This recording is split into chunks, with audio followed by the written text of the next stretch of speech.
Halo semuanya, apa kabar Tebens? Luar biasa Yesus dahsyat. Gimana nih kalian kabar-kabarnya? Semoga baik-baik aja ya.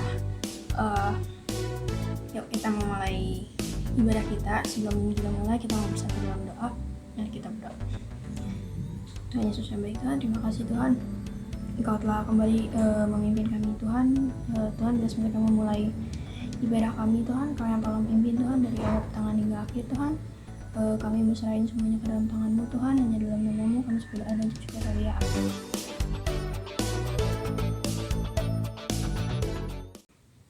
Yuk kita sekarang mau memuji nama Tuhan. Kita mau datang sama Tuhan dengan hati bersyukur. Kita mendapat pujian datang kepada Tuhan.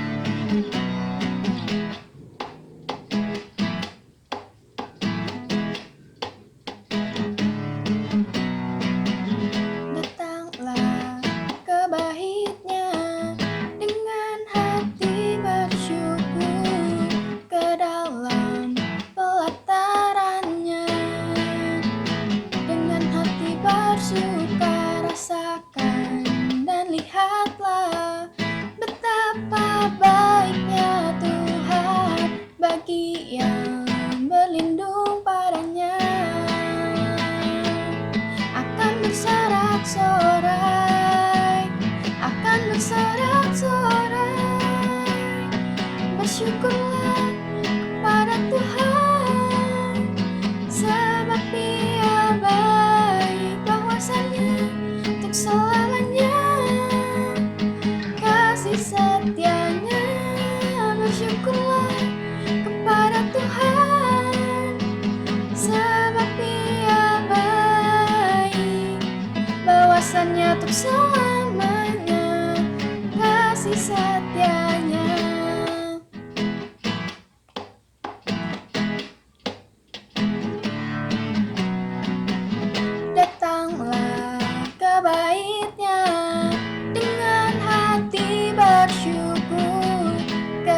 supaya semua yang disampaikan Tuhan semuanya daripada usahanya Tuhan, hanya dalam nama Tuhan kami sudah berdoa dan bersyukur, ya amin.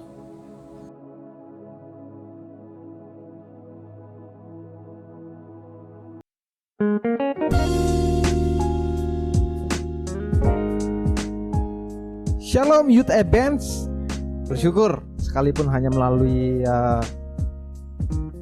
video, tapi biarlah apa yang boleh nanti disampaikan sama-sama boleh memberkati kita. Bersyukur kalau saya diberikan kesempatan untuk menyampaikan kebenaran firman Tuhan. Berterima kasih banyak untuk Gereja Rehoboth Ebenezer di Bandung.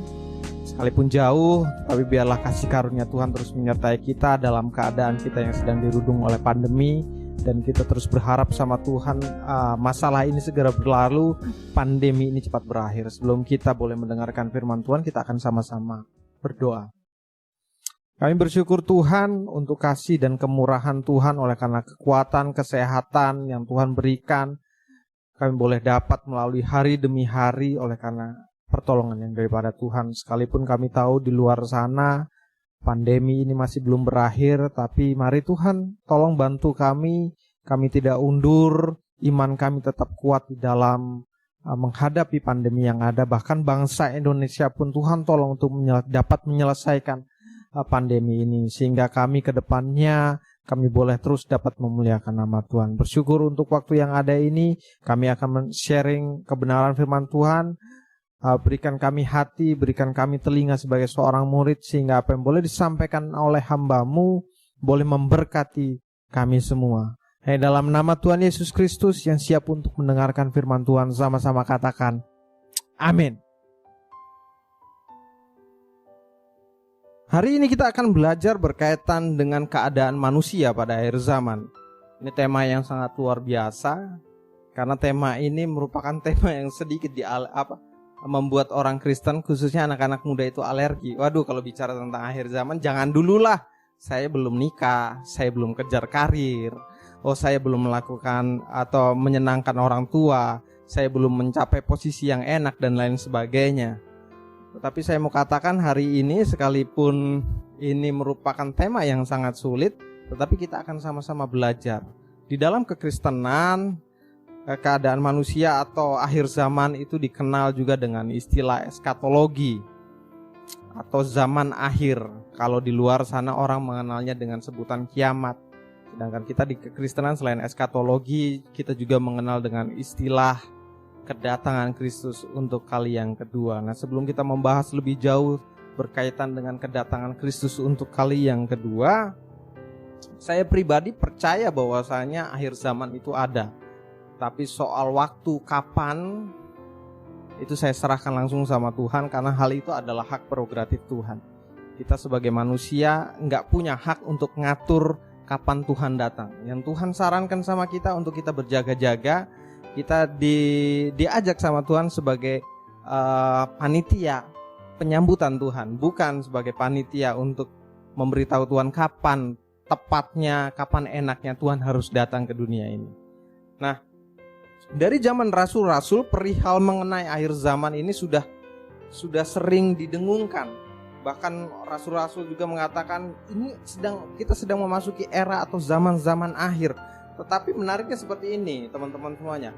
Menariknya seperti ini. Sampai detik ini akhir zaman masih belum datang. Oleh sebab itu, ini membuat orang Kristen terbagi dalam dua golongan besar. Ada bagian yang pertama itu benar-benar menolak atau tidak percaya akan kedatangan Tuhan. Mereka berkata seperti di dalam 2 Petrus 3 ayat yang ketiga sampai 4, Rasul Petrus katakan seperti ini. Yang terutama harus kamu ketahui ialah bahwa pada hari-hari zaman akhir akan tampil pengejek-pengejek dengan ejekan-ejekannya, yaitu orang-orang yang hidup menuruti hawa nafsunya. Di ayat yang keempat di sana katakan, kata mereka, di manakah janji tentang kedatangannya itu? Sebab sejak bapak-bapak leluhur kita meninggal, segala sesuatu tetap seperti semula pada waktu dunia dijadikan. Oleh karena mereka menolak atau tidak percaya akan kedatangan Tuhan, mereka meragukan kebenaran firman Tuhan. Akhirnya mereka bersikap skeptis pada masa itu.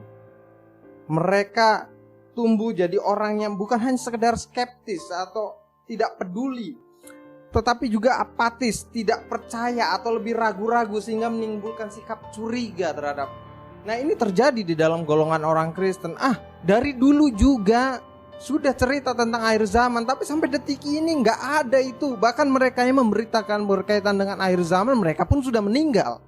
Tulisannya aja yang ada. Jadi sebenarnya ada atau enggak, mereka tumbuh menjadi pribadi yang skeptis dan apatis berkaitan dengan akhir zaman. Nah, golongan yang kedua, mereka percaya, namun yang mereka percaya ini berlebihan sehingga mereka berlaku apa? Mengalami ketakutan. Tuhan akan segera datang, berarti aku harus cepet-cepet nih melakukan A, B, C, dan Z. Nah, di dalam Mazmur pasal 90 ayat yang ke-12, Daud memperingatkan sama kita, bahkan Daud pun memberikan sebuah himbauan sama kita. Di ayat yang ke-12, Mazmur 90 ayat yang ke-12, di sana kata, ajalah kami menghitung hari-hari kami sedemikian hingga kami beroleh hati yang bijaksana. Firman Tuhan katakan sama kita, yang Tuhan mau bukan kita tidak percaya atau percaya yang berlebihan sehingga kita nggak sempat memikirkan hal-hal yang berkaitan dengan apa yang Tuhan mau lakukan dalam hidup kita, melainkan yang Tuhan ingin kita lakukan adalah kita berlaku dan bersikap bijaksana, sehingga tatkala kita ada dalam masa akhir zaman ini, kita tetap menjadi berkat bagi banyak orang. Nah, ada beberapa bagian hal yang ingin saya sampaikan ke teman-teman semua berkaitan dengan keadaan manusia. Apa sih indikasinya kalau kita bicara tentang keadaan manusia pada akhir zaman? Kita akan membuka di dalam 2 Timotius pasal yang ketiga, ayat yang ke-1 sampai ayat yang ke-9. Bagaimana Rasul Paulus memperingatkan atau memberitahu kepada anak didiknya, yaitu Timotius, berkaitan dengan keadaan manusia. Indikasinya itu seperti apa berkaitan dengan akhir zaman. Kita akan baca bersama-sama 2 Timotius 3 ayat yang ke-1 sampai ayat yang ke-9. Ayat yang pertama, firman Tuhan, ketahuilah bahwa pada hari-hari terakhir akan datang masa yang sukar. Manusia akan mencintai dirinya sendiri dan menjadi hamba uang. Mereka akan membual dan menyombongkan diri. Mereka akan menjadi pemfitnah. Mereka akan berontak terhadap orang tua dan tidak tahu berterima kasih, tidak mempedulikan agama. Ayat yang ketiga, tidak tahu mengasihi, tidak mau berdamai, suka menjelekkan orang, tidak dapat mengekang diri, garang, tidak suka yang baik, suka mengkhianat, tidak berpikir panjang, berlagak tahu, lebih menuruti hawa nafsu daripada menuruti Allah. Secara lahiriah mereka menjalankan ibadah mereka, tetapi pada hakikatnya mereka memungkiri kekuatannya. Jauhilah mereka itu. Ayat yang ke-6. Sebab di antara mereka terdapat orang-orang yang menyelundup ke rumah orang lain dan menjerat perempuan-perempuan lemah yang syarat dengan dosa dan dikuasai oleh berbagai-bagai nafsu, yang walaupun selalu ingin diajar namun tidak pernah dapat mengenal kebenaran. Sama seperti Yanes dan Yambres menentang Musa, demikian juga mereka menentang kebenaran. Akal mereka bobrok dan iman mereka tidak tahan uji. Tetapi sudah pasti mereka tidak akan lebih maju, karena seperti dalam hal Yanes dan Yambres, kebodohan mereka pun akan nyata bagi semua orang. Amin. Nah, kalau kita berbicara berkaitan keadaan manusia akhir zaman, dengan jelas Paulus sampaikan indikasinya itu seperti apa sih keadaan manusia pada akhir zaman. Saya tidak akan membahas ayat per ayat, tetapi hanya sebagian ayat aja. Nanti teman-teman di rumah bisa cek lebih jauh lagi, bahkan teman-teman juga bisa cross check lebih dalam lagi. Benar gak sih apa yang disampaikan Paulus dengan keadaan akhir zaman atau keadaan kita pada hari-hari terakhir ini. Bagian pertama yang ingin saya garis bawahi adalah berkaitan dengan akhir zaman. Keadaan manusia di akhir zaman itu terlihat indikasi awalnya adalah apa? Akan datang masa yang sukar. Nah, di dalam kata yang sukar, akan datang masa yang sukar ini, dalam bahasa aslinya itu disebutkan dengan arti kata kalepos, yang artinya sukar atau ganas, penuh dengan kekerasan. Kekerasan yang dimaksud bukan hanya berkaitan dengan kejahatan yang sering kita lihat, di dunia ini. Ada begitu banyak modus kejahatan yang baru, tetapi pada intinya mereka melakukannya hanya karena apa? Karena mereka ingin mendapatkan sesuatu hal dari apa yang mereka lakukan dan kerjakan. Bagian yang pertama yang ingin saya sampaikan adalah akan datang masa yang sukar, yaitu dalam bahasa aslinya kalepos, sukar, ganas, penuh dengan kekerasan. Seberapa banyak di antara kita hari-hari terakhir ini ketika kita melihat televisi, ketika kita melihat media sosial, ada begitu banyak menyampaikan kejahatan-kejahatan yang dilakukan oleh umat manusia. Pada akhirnya kita akan semakin tahu mereka melakukan kejahatan-kejahatan dengan penuh kekerasan. Ada begitu banyak manusia gak peduli lagi dengan sesamanya. Ada begitu banyak manusia dari waktu ke waktu hidupnya justru semakin dipenuhi dengan kejahatan. Nah, kalau kita mau melihat dalam bahasa aslinya, kata masa yang sukar itu dalam bahasa aslinya disebut dengan kalepos. Bukan hanya sekedar sukar, tetapi penuh dengan kekerasan. Mungkin saja kita bisa lihat bukan hanya tampilnya banyak penjahat-penjahat atau tampilnya orang-orang yang semakin minim moralnya, tetapi kita melihat juga kita pun berlaku jahat terhadap bumi ini. Bagaimana kita masih buang sampah sembarangan. Pada akhirnya kita gak menghargai pemberian Tuhan. Kita oleh karena sikap tamak kita, manusia yang tamak, eksploitasi alam yang begitu luar biasa terus kita lakukan. Sampai pada akhirnya ketika alam marah dengan kita balik lagi, kok bisa seperti ini loh. Yang terjadi seharusnya kita tanya sama diri kita sendiri. Apakah yang sudah kita lakukan ketika kita mengeksploitasi alam itu bagian dari kita merawat bumi atau justru sebaliknya? Nah, hari-hari terakhir ini akan masuk masa-masa yang sukar. Bukan hanya bicara soal susah mencari pekerjaan, bukan hanya bicara soal sukar mencari pekerjaan, bukan hanya sekedar sukar mencari ekonomi lain sebagainya, tetapi jauh daripada itu. Kalau kita mau melihat, kita pun melakukan kekerasan terhadap bumi ini. Itu kalau mau saya terjemahkan dengan bahasa yang sederhana, kita pun berlaku gak adil. Kita melakukan kecurangan terhadap bumi ini. Ketika bumi kasih kita segala sesuatunya, tetapi justru kita gak merawatnya. Nah, hari-hari ini akan datang masa-masa yang sukar. Hal-hal yang seperti ini, teman-teman semuanya. Selanjutnya, di firman Tuhan selanjutnya, di sana dikatakan orang mulai cinta dirinya sendiri. Nah, sikap egosentris itu mulai terlihat. Kita bisa melihat beberapa waktu yang lalu, kita melihat hanya demi AdSense, hanya demi banyaknya like dan subscribe, orang sudah gak mempedulikan lagi apa yang dia lakukan dan kerjakan. Yang penting ada pemasukan yang saya dapatkan. Yang penting saya viral. Yang penting saya terkenal di dunia maya. Yang terpenting saya... Nah, orang mulai mementingkan dirinya sendiri dan gak mulai peduli dengan keadaan orang lain. Itu jelas sekali bisa kita lihat dimanapun. Hanya demi like, demi AdSense, demi subscriber, banyak orang mulai melegalkan atau mensahkan segala cara untuk mendapatkan tanpa memperhatikan nilai-nilai moral, nilai-nilai sosial yang bahkan budaya timur yang kita kenal adalah budaya yang akrab lain sebagainya. Itu mulai direndahkan. Bahkan dianggap itu hal-hal yang kalau bisa saya harus beda dari yang lain. Nah, ini yang akan terjadi di akhir-akhir zaman ini. Kita bisa lihat itu nanti. Dan hal itu ada di sekitar kita. Selanjutnya, keadaan manusia yang seperti apa lagi yang Paulus ingatkan sama kita? Di ayat yang kedua di sana, bukan hanya sekedar mencintai dirinya sendiri, tetapi juga mereka akan tumbuh menjadi hamba uang.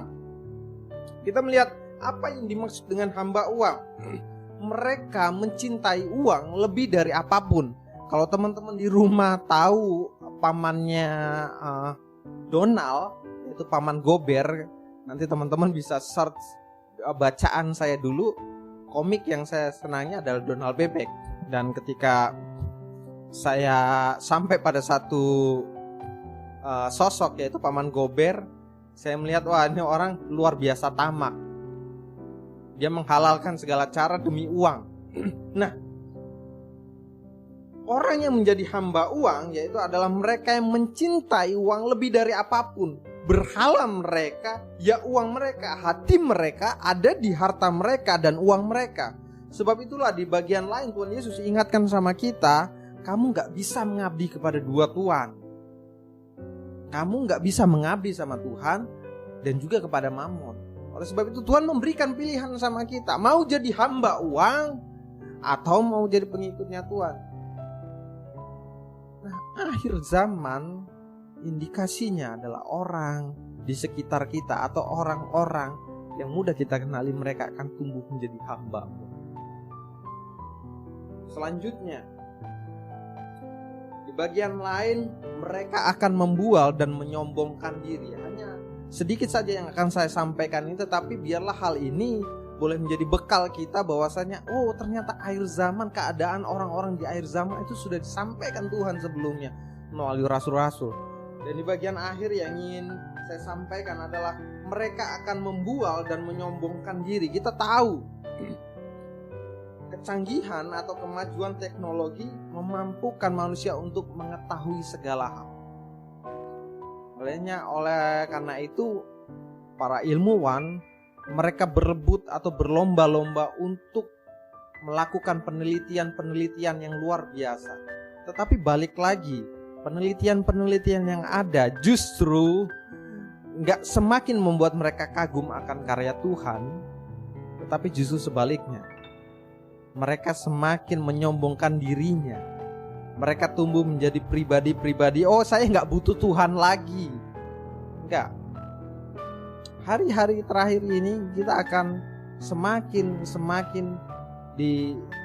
mudah sekali kita mendengar ada ilmuwan atau ada penemuan baru yang pada akhirnya nanti membuat mereka tidak percaya akan adanya Tuhan. Well, penemuan-penemuan yang mereka lakukan mungkin saja akan membantu kehidupan manusia, tetapi pada hakikatnya mereka justru mengingkari karya Tuhan yang begitu luar biasa. Nah, itu yang akan terjadi pada akhir-akhir zaman ini. Dan bagian akhir yang ingin saya sampaikan adalah apa indikasi lainnya. Bagian akhir yang ingin saya sampaikan adalah mereka tidak lagi mempedulikan agama. Dalam bahasa aslinya bukan hanya sekedar tidak mempedulikan agama, tetapi terjemahan tepatnya adalah tidak menaruh rasa hormat kepada Tuhan. Nah, ini luar biasa. Bukan hanya sekedar tidak mempedulikan agama, tetapi sudah tidak menaruh rasa hormat lagi sama Tuhan. Nah, kita sebagai anak-anak terang, kita sebagai orang-orang percaya, kita sebagai anak-anak mudanya Tuhan, apa yang harus kita lakukan dan kerjakan? Kita sudah tahu ada indikasi-indikasi, oh akhir zaman itu seperti ini. Akhir zaman bukan hanya sekedar akan datang masa yang sukar. Akhir zaman bukan hanya orang mulai cinta dirinya sendiri. Akhir zaman bukan hanya kita dapati orang lebih suka jadi hamba uang. Bahkan mereka akan membual dan akan menyombongkan diri. Tetapi juga mereka sudah tidak lagi menaruh rasa hormat sama Tuhan. Kalau Tuhan yang gak kita lihat saja kita sudah gak taruh rasa hormat, apalagi kalau Tuhan yang tidak kita lihat saja atau manusia, maaf, nanti di sini di-cut Gus ya. Kalau manusia yang kita kenal aja kita sering kali nggak menaruh rasa hormat, apalagi Tuhan yang nggak kita lihat. Sering kali kita justru menaruh rasa tidak hormat sama Tuhan. Oleh sebab itu nanti teman-teman boleh cross check lebih jauh lagi, teman-teman telaah, teman-teman pelajari di dalam 2 Timotius pasal yang ketiga ini, bagaimana Paulus mengingatkan kita semua, mengingatkan Timotius, mengingatkan kita semua juga bahwasanya kita sedang memasuki era di mana akhir zaman akan segera datang. Bukan soal waktu dan bukan soal waktu kapan tepatnya, tetapi berkaitan dengan persiapan kita menyambut kedatangan Tuhan. Itu yang paling penting. Sebab itu teman-teman semua boleh nanti di rumah boleh baca lagi, oh ternyata ada indikasi-indikasi, dan itu mudah banget kita kenal. Saya mengajak teman-teman semua hari ini untuk kita sama-sama berdoa berkaitan dengan kebenaran firman Tuhan. Hari ini kita bersatu dalam doa. Bapa di dalam surga, kami percaya firman Tuhan adalah ya dan amin. Kami percaya bahwasannya apa yang disampaikan oleh Tuhan luar biasa hebatnya, sehingga firman Tuhan yang boleh kami baca dan kami renungkan itu boleh terus melekat di dalam hati kami, dan ketika kami boleh melakukan banyak hal itu boleh membekali kami. Bapa, kami memohon hari ini, memohon tuntunan Tuhan ketika kami hidup dalam akhir zaman, ada masa-masa di akhir zaman, kami boleh mendapati indikasi-indikasinya. Mari Tuhan, tolong kami agar kami menjadi manusia yang bijaksana, sehingga kami gak terjebak dalam situasional yang seperti ini, sehingga kami gak terjebak untuk terus mengikuti hal-hal yang salah yang justru bertentangan dengan kebenaran firman Tuhan. Kami rindu kami boleh menjadi berkat Tuhan. Kami rindu kami menjadi terang Tuhan. Kami rindu kami menjadi kepanjangan tangan Tuhan untuk orang boleh berjumpa dengan kami oleh karena karya Tuhan Yesus yang besar dalam hidup kami. Bersyukur untuk waktu dan kesempatan ini. Dalam nama Tuhan Yesus Kristus kami sudah berdoa dan mengucap syukur. Haleluya. Amin. Tuhan Yesus memberkati. Ya, ibadah kita hari ini udah beres nih. Gimana tadi firman Tuhannya? Saya yakin kita semua terberkati melalui pujian-pujian, melalui firman Tuhan juga yang tadi kita baru dengerin. Sekarang kita mau tutup ibadah kita mau berdoa. Tuhan Yesus yang baik Tuhan, terima kasih Tuhan, Engkau telah memimpin kami Tuhan selama ibadah hari ini Tuhan. Tuhan, Engkau yang tolong pimpin Tuhan anak-anak-Mu Tuhan, setiap studi, setiap pekerjaan, setiap aktivitas yang yang dilakukan Tuhan, kami musrahin semuanya ke dalam tangan-Mu Tuhan. Kau yang tolong pimpin Tuhan, Kau tolong lindungi Tuhan, Kau yang tolong beri kesehatan, kekuatan kepada anak-anak-Mu Tuhan. Terima kasih Tuhan Yesus, kami sudah berdoa dan bersyukur. Amin. Jaga kesehatan terus ya. Dadah, see you.